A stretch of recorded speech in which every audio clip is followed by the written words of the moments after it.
On the farm tonight, agriculture is evolving and diverging. While some farms use tech and science to increase yield to reach as many consumers as possible, others are taking the farm-to-table approach focused on serving specific customers and their unique demands. WFXR's George Noliff takes us to a place called Smoking the Chimneys.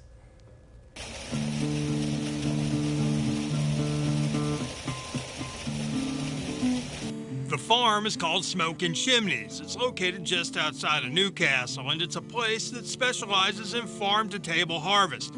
You might think of what they do there as surf and turf taken to the extreme. There are heritage breed pigs,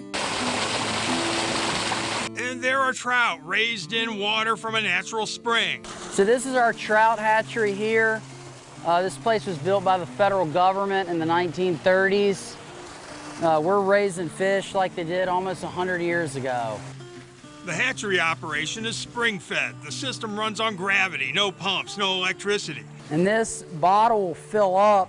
The water's going down and out, and it keeps the eggs aerated. Eggs are hatched and the fish are raised in different raceways and ponds.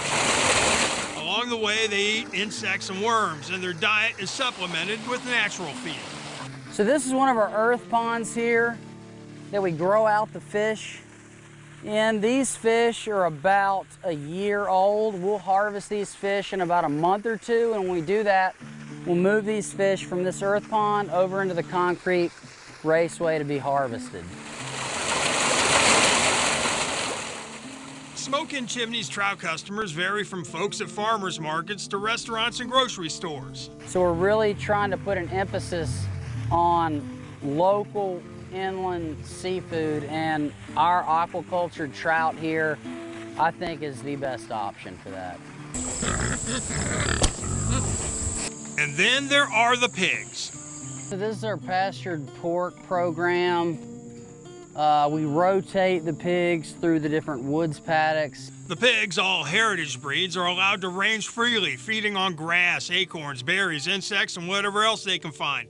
Their diet is supplemented with local natural feed. The Berkshire pigs we use for more of our cuts as far as pork chops, Boston butts, hams, sausage.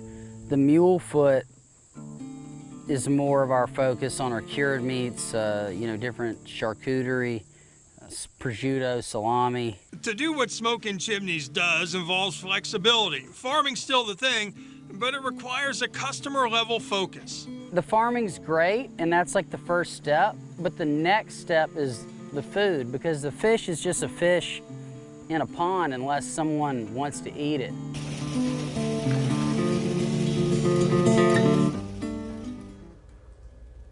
Now, depending on the season, Smoking Chimneys also produces beef, chickens, eggs, and has a raw milk program. Here's something else pretty cool about Smoking Chimneys.